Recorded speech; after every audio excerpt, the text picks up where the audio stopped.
Sirang tondo kausisaning bisana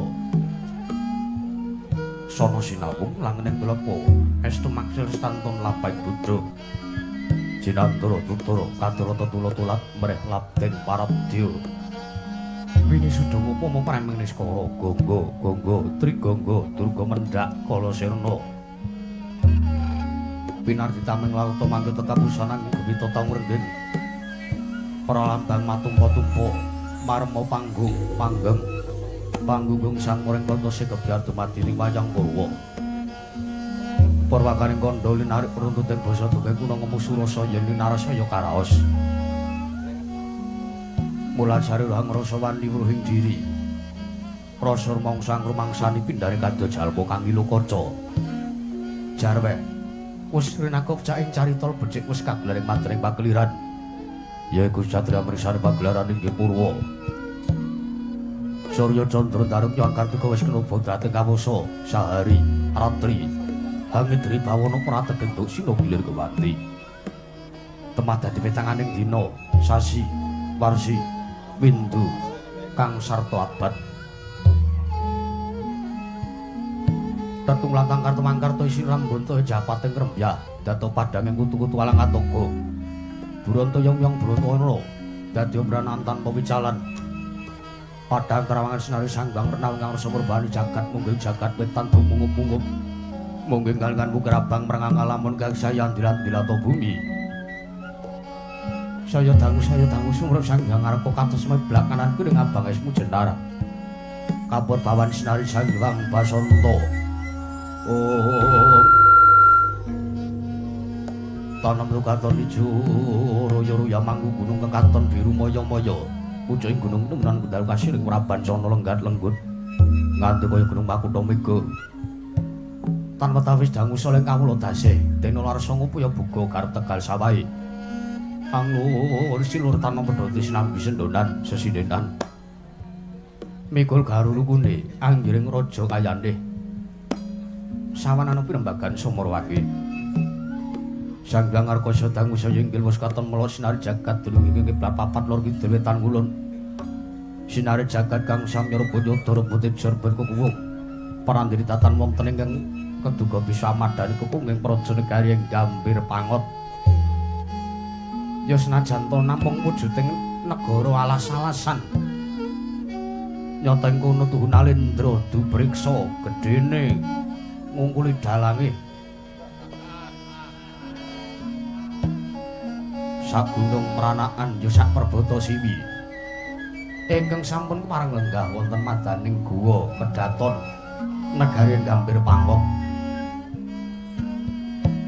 jejulukira Sang Nalindra Gergasi ya Nalindra dubriksa nenggih Sang Prabu Bajranggalana wasinipun sangjaning para kadang memitran jernyata tuhu Sang Prabu Bajranggalana dadi tetuangganing Nalindra Sewu Negara pramila kathah sanggih para Nalindra buta ugi ingkang sami tumungkul dhateng ngarsanira Sang Prabu Bajranggalana kawistara sampun prapta pisawanira Sang Prabu Nila Banjara Nalindra ing negari Bedah Langit dhateng kantun Sang Nata Prabu Griwa Garu Nalindra ing negari Tanggul Brandu katinana gebisanipun Panakawan batur pangembating catana Sang Kilurah Togog ya Kilurah Catugara ya Sang Kilurah Dobleh Kencana kadharaken dening Sang Kilurah Bilung ya Kilurah Srawita pramila tidhem wonten madaning pepanggihan Sang Prabu Bajranggalana Narsa Murwani pangandikan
neng masewakan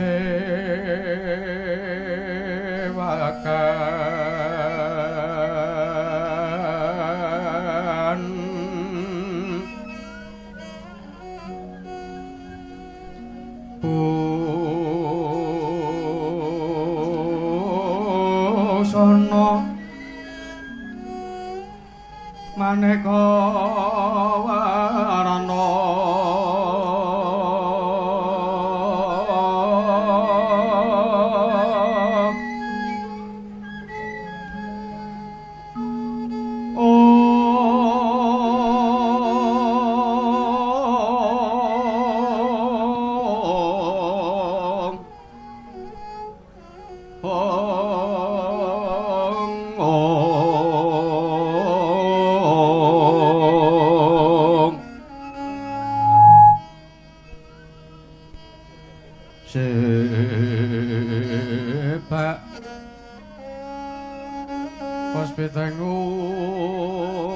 Suryodana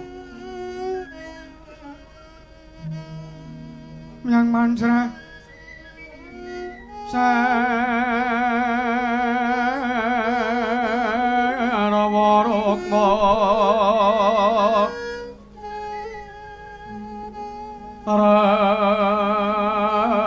Ranggeng manik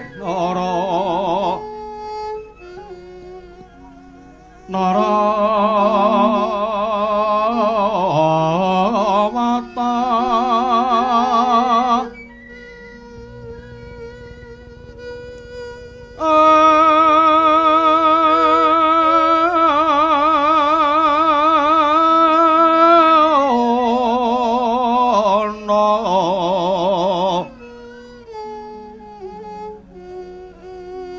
Obro Prabanyo kang sumirat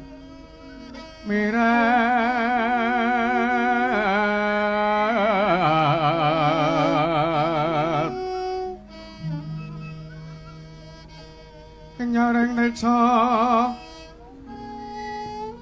leliwaran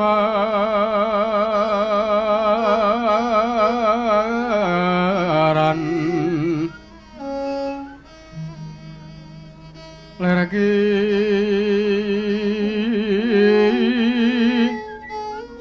laci sireng dadet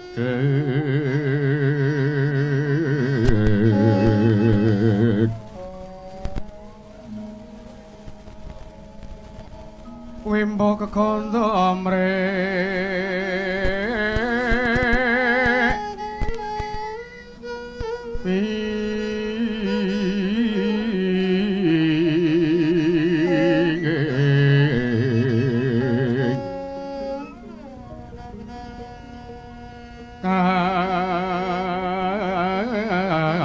Tiupeng ma Ruto Mandung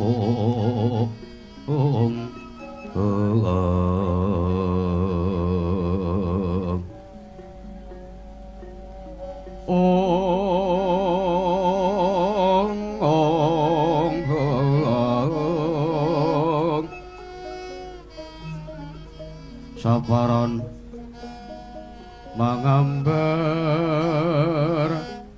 kungas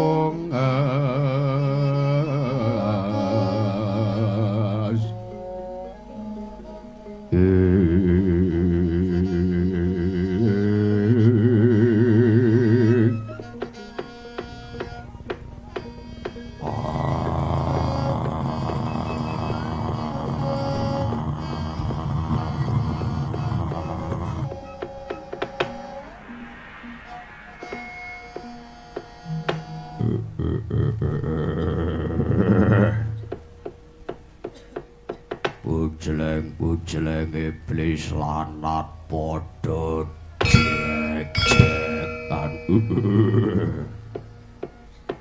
ora manggo dhisik sira Yayi Prabu Yayi Prabu Nila Banjara Nalendra bedah langit Bujeleng iblis lanat kok dadi cilik piye kae ra.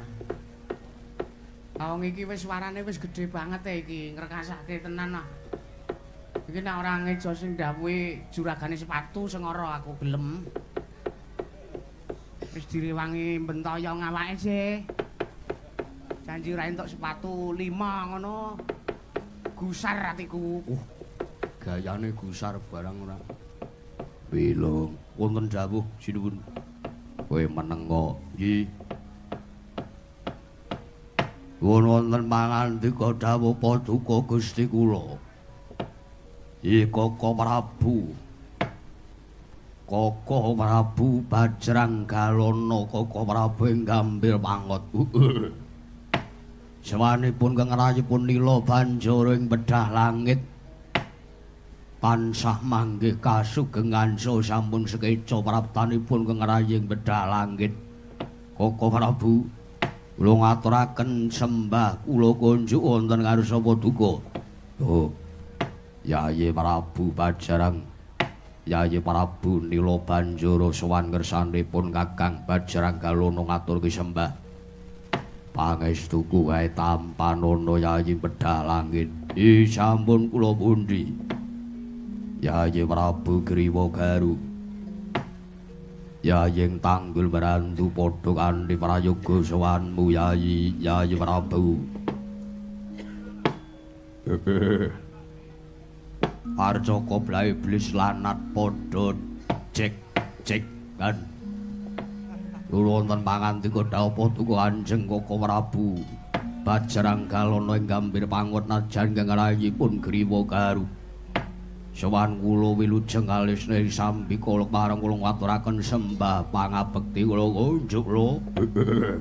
Yo Yayi Griwa Garu wis tak tampa, Yayi Tanggul Barantu pangestu ingsun wae tampanono. Sampun kula pundi? Toga padha prayoga sowanmu. Pangestunipun sinuwun Prabu Bajranggalono. Sowan kula mboten wonten alangan setunggal punapa den. Bekti kula kunjuk ndara dobleh tak tampa. Pangestuku wae, sampun kula pundi? Curut bilung padha prayoga sowanmu. Pangestunipun Ndara sinuwun Prabu Bajranggalono bekti kula kunjuk sinuwun. Bilung tak tampa prayogana sowanmu. Sampun mboten kirang sekeca. Nuwun wonten pandika dawuh Paduka Kanjeng Kakang Prabu Bajranggalono ing gambir pangot. Ingkang rayipun Nila banjur ing Bedhah Langit nyadhong dawuh Paduka Kanjeng Koko Prabu sejati menapa ingkang ngarsa pun rembag wonten madaning pasewakan negari gambir pangot dinten sapunika. Koko Prabu kula arsa nganglungaken jangga nilingaken karna Koko Prabu tansah marang pamoring sakma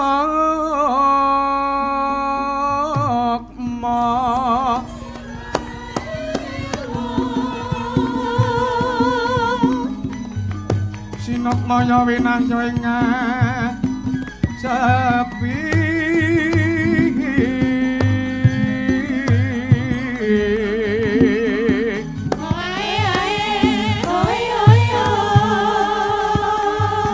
penteleng ing kalbu pambu kaning warono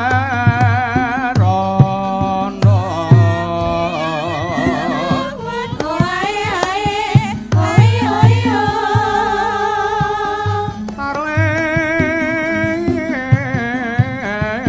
saking liyap-layape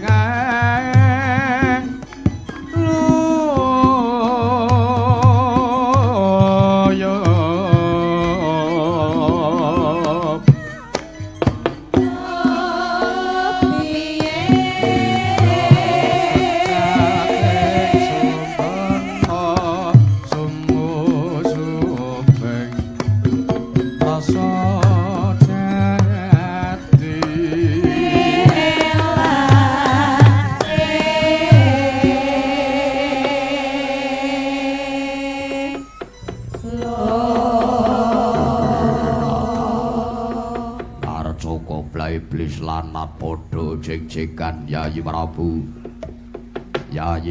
Nila banjur sayekti jeneng ingsun nganake parepatan ya wingsun iki kang pinangka punjering jagat 1000 negara. Ora dalah.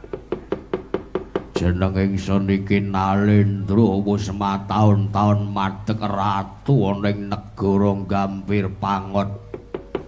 Sepisan bae durung tau sing aran Mengku sawijining wanita ingkang samengku minangka garwa Prameswari ana ing Prajanegara Gambir Pangot. Ora dalah.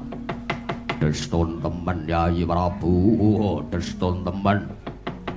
Malah iki dina jeneng ingsun nedya ngayonake sekaring kedaton merga nuruti pawarta ingkang wis pinetampa bakul sinambi wara ingkang kumandhang pekabarane ning Nuswa Jawa.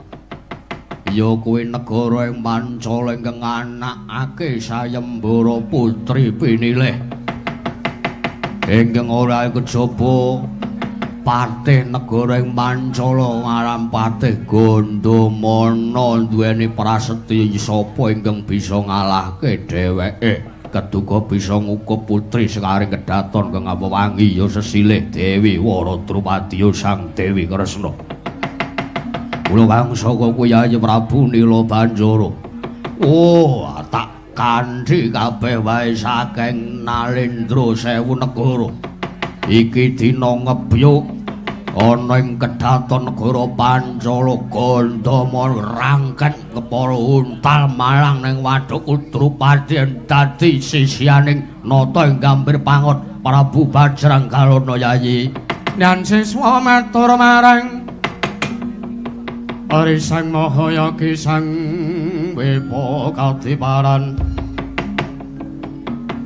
karasaning nywanguti pati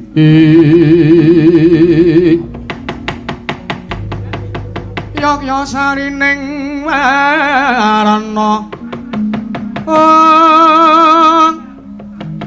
kang kumlaraneng bumi mugi ulun tedhak kanggo mlaraning bumi mugi ulun tedhak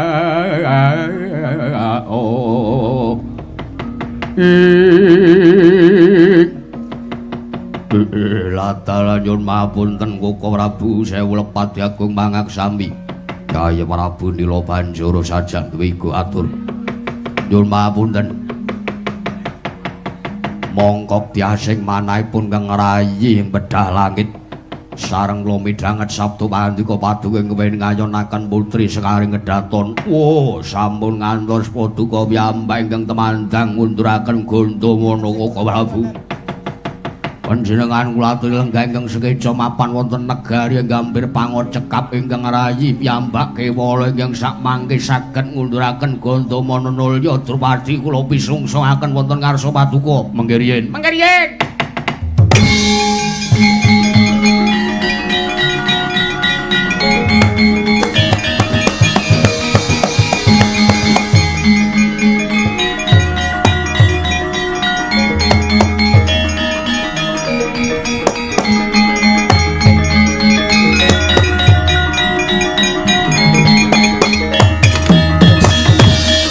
Dewa kang mangan anung dina netra lir surya kembar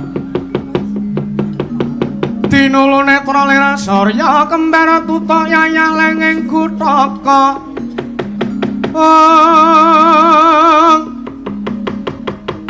misis yang mawa Prabawa tuhu ageng Siwi Perbata sang nata dubreksa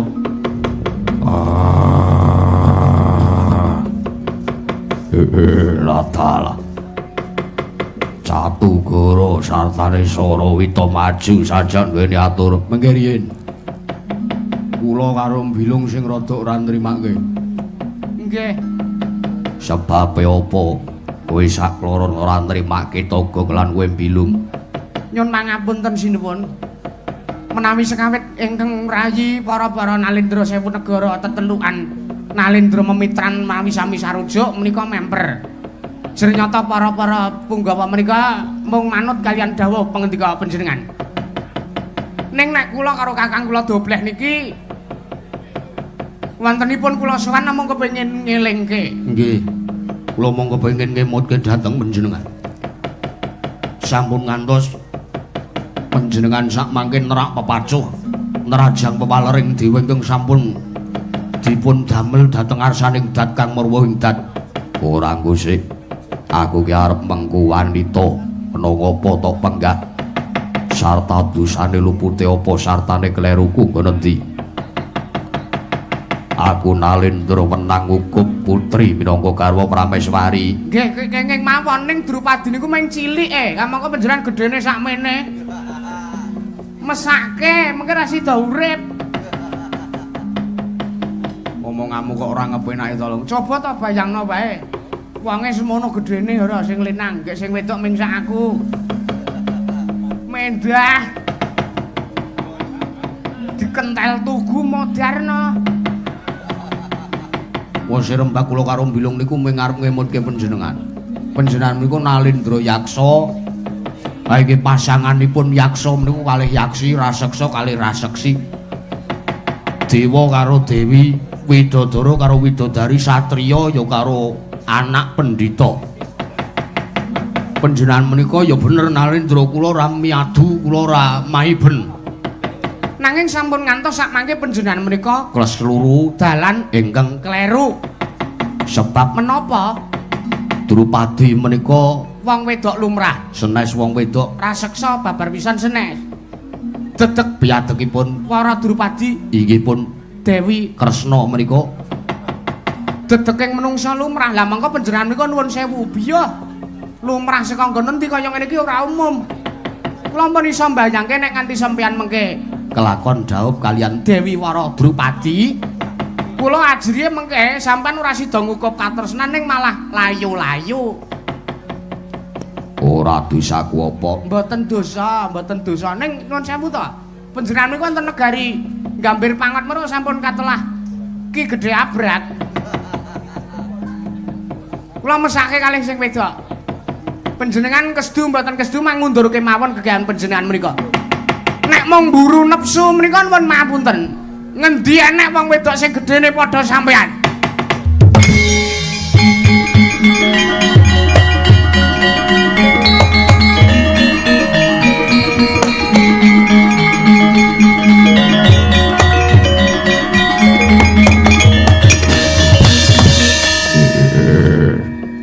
Togok Bilung Wonten dawuh.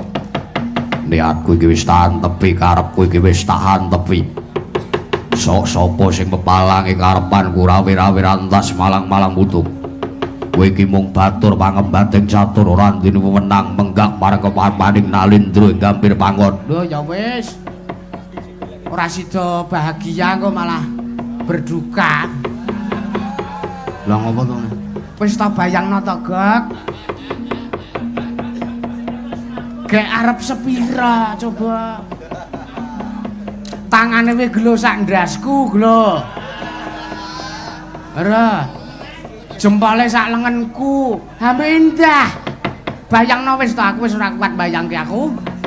Aku mesake karo Drupadi aku. Luwung boyo aku wae sing rabi karo Drupadi ki. Nggih pun nek mboten kenging dimutke monggo. Pose kula karo Bilung wis ngandhani. Kula pun disclaimer yen nek nganti sampean mengke kasembadan kaya Drupadi ora sida bahagia malah berduka. Pun monggo ajeng ngetapke wadyabala monggo kula pun warning. Lah iya kok ya diomongi kok ya meso ngeyel. Ha wong ki nek arep rabi iki ya duga-duga delok-delok ukuran. Ukuran apa to? Ukuran dhuwit kuwi lho, saldo danamu ki ning pira?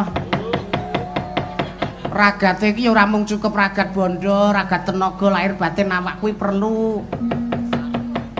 Nah iya nah. Yayi Prabu Nila Banjara, kula wonten dawuh Koko Prabu Bajrangalana.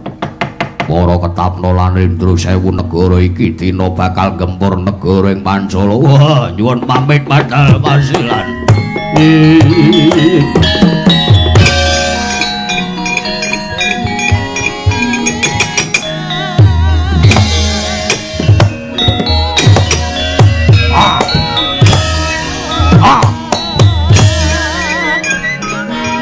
Nyuwang nata galana gaya takut.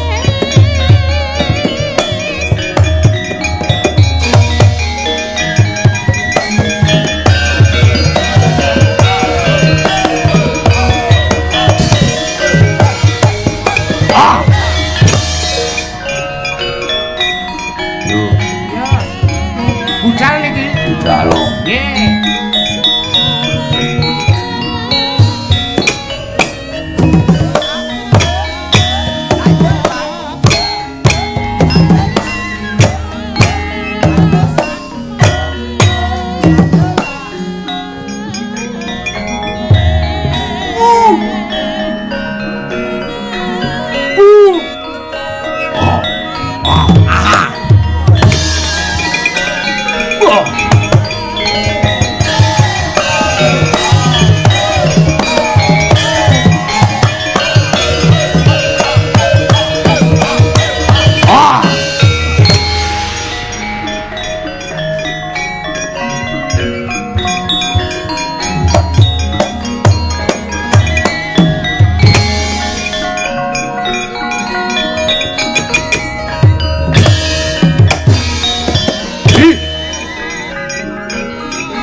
Ah!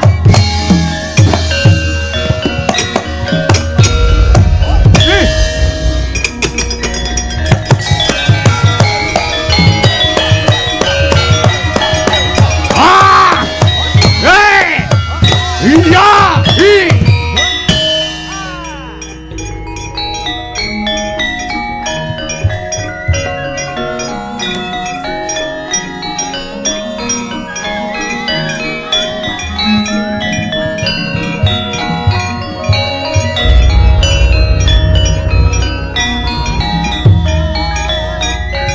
Mangahang rasa sumbaran